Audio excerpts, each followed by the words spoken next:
Hello and welcome to Chesapeake Weekly. The I-64 high-rise bridge widening project is a $410 million road and bridge project managed by the Virginia Department of Transportation. When it's complete, it will have expanded capacity on one of the region's most traveled routes. Here's the latest on this major transportation project. Well, one of the key features of the I-64 South Side widening is the construction of a second high-rise bridge across the Elizabeth River. So this bridge is well under its way to completion. Currently, we hit a major milestone here recently. All the piles have been driven into the river and all the pile caps cast on top. So the foundations are all complete, 100% complete, and the substructure is nearly complete as well, all the columns and pier caps. So the current effort right now is setting the large precast concrete girders on top of the pier caps. And currently the contractor has set over 220 of those large girders. Some of them are as tall as nearly 8 feet, long is just under 200 feet long, and they weigh almost 200,000 pounds. So over 220 of those have already been set. 16 of the concrete decks have been cast already out of 37. So the bridge is coming together very nicely. The target is next spring, early summer, to have the high-rise bridge construction completed. And at that point, we'll put it into a kind of a temporary condition. We'll take 2 lanes of traffic off the old high-rise bridge heading from Suffolk to Virginia Beach and put it on the new bridge, and then leave 2 lanes on the old bridge from carrying traffic from Virginia Beach towards Suffolk. And what that will enable to happen is a reconfiguration of the old high-rise bridge in the last phase, which will reconfigure it to carry one-directional traffic from Virginia Beach to Suffolk. So once we split the traffic, it'll be the first time traffic has been split eastbound and westbound off the old bridge, and then at the end we'll have 3 lanes both directions, 2 general purpose lanes and express lane in each direction on each bridge. And so at that point, that will separate the traffic from the existing bridge to the 2 bridges. So that's a key milestone that we're shooting for. Depending on the weather this winter, we'll see how much we get done over the winter, but the target is next spring, early summer, to have the initial phase of the high-rise bridge open. So in addition to the high-rise bridge, there's actually 7 other bridges under construction. One of those is a replacement of the Great Bridge Boulevard overpass over Interstate 64 between 464 and Battlefield Boulevard. That new bridge is nearly completed. It could be open as soon as the end of this week or next week. And that's a much wider bridge, and that will enable traffic to be switched on to the new bridge and the old bridge demolished.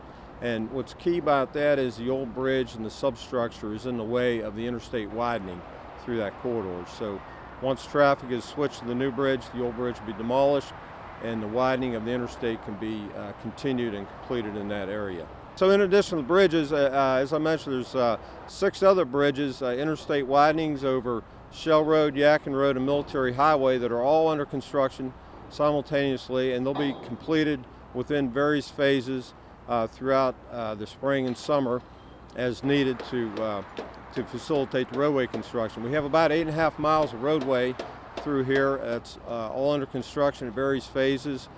Nearly 50,000 linear feet of new storm drainage pipe and drainage facilities being installed as well to control the stormwater runoff. And then on the outsides, there's almost 8 miles of noise barrier wall being constructed in each phase throughout the corridor as well. Stay up to date on the project, its milestones, and any travel advisories by visiting 64highrise.org, where you can sign up to receive emails and text alerts. The comment period on the annual Consolidated Action Plan Evaluation Report, or the CAPER, is open now through November 25th. The CAPER details out how the funds from 2 major grant programs were spent in the City of Chesapeake during the previous program year. Those 2 programs are the Community Development Block Grants and the Home Program. Here's the Planning Department's Oge Nwanda-Vincent with more on these 2 programs. We have 2 major entitlement programs funded by the Department of Housing and Urban Development. Our first is the Community Development Block Program, as well as our Home Investment Partnership Program. Both programs primarily serve to provide a safe, decent, and affordable housing for primarily low and moderate income residents of our city, as well as providing public facilities, public spaces that can be enjoyed by all residents in the city. So our ultimate goal is to advance and increase the quality of life of our residents. So let's break them both down because there are some differences. So we, love to say CDBG, right? Like Community Development Block Grant. So that's what we're talking about if we splurt out CDBG. So tell me about that program and how it kind of works with how you get the money from the federal government and then how you divvy it out. Yes. So we are grantees for HUD, which means we apply for those federal grants. And once approved and received, we go ahead and disburse to our subrecipients. Okay. So our subrecipients each year ahead of each new program year go through an application process, which is preceded by our request for applications. And once the eligibility criteria have been determined, we then go ahead and establish them and then disburse those funds. So that request for applications that Oge mentioned is the next step of this annual process. So right now we're providing the community with this CAPER report to show how the previous program year's funds were spent. But next, as early as next month, we'll be asking community organizations to submit their applications for the next program year's funds. We're going to keep you up to date on this process as it moves throughout the year, so stay tuned. You can also watch the rest of that interview on youtube.com/Chesapeake Television, and you can find a copy of the CAPER on cityofchesapeake.net. Well, it's not too often that the Chesapeake Sheriff's Office holds a promotional ceremony for some of the highest ranking positions. The 3rd, 4th, and 5th highest ranks were promoted during a ceremony last week. We've had over the past 2 years a lot of people leave from the office and retire. When we built the facility, our main facility, it was over 20 years ago, so we had an influx of people at that time, and then now they're at the retirement age and a lot of our senior people have left. So especially over the last couple of years with COVID and then being a general across the board in the nation, issues with law enforcement and the interaction with the communities. It's been really tough to recruit. Used to be a waiting list for people to come and work in law enforcement. Now we're actively out recruiting to bring people in, but we feel that wave's changing to a positive atmosphere and that these individuals promoted today will help us through that. Actually, I began as a civilian. I worked in our records room in the building that's no longer there, that was demolished for the new facility that opened in 1997. So I worked my way up from civilian to corrections, to booking, to accreditation, to classifications, to back to corrections, to administration, civil process, workforce, training academy director, and then my last big stop was I went to the FBI National Academy. Graduated March 2020. I'm hoping that throughout my last 25 years, I'm able to emulate from my leader and allow those that are coming up behind me in the lower ranks to be able to look up to somebody and be able to get right where I'm at, and we'll have several more majors. I think one of the things that I like to do is get everyone involved and everyone on the same page, and that takes work. And during these times, it's going to be tough, but I think together, with the help of the newly promoted people and with the backing of the sheriff, and we have the right people in place to make everything move forward successfully in the future. Humble to be given this opportunity. The sheriff believed enough in me to give me this chance, and I look forward to the future and the things that I could do for the sheriff's office to make a positive impact.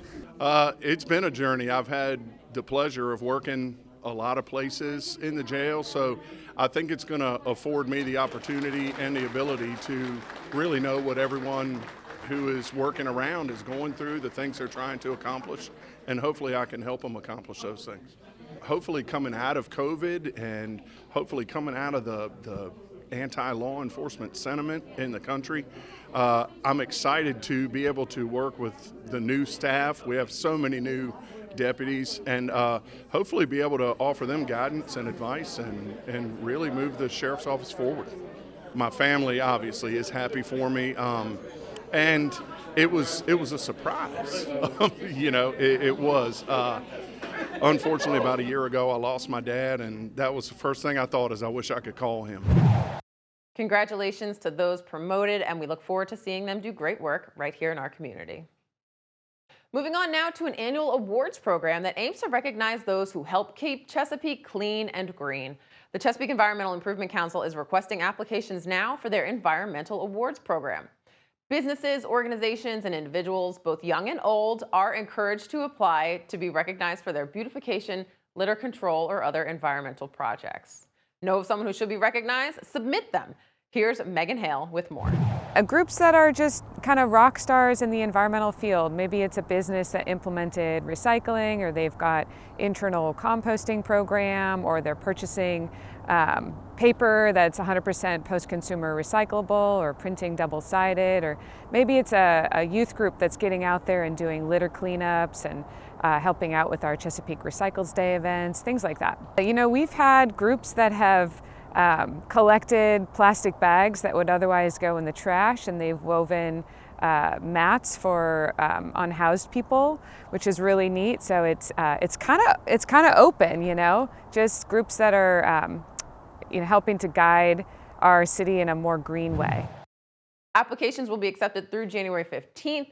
Find the application and other information at cityofchesapeake.net/CEIC. Well, we paused last week to remember the brave men and women who served in our armed forces, but there's one group of veterans in particular who often go unnoticed. But here in Chesapeake, they're honored with a memorial of their own located on Bells Mill Road.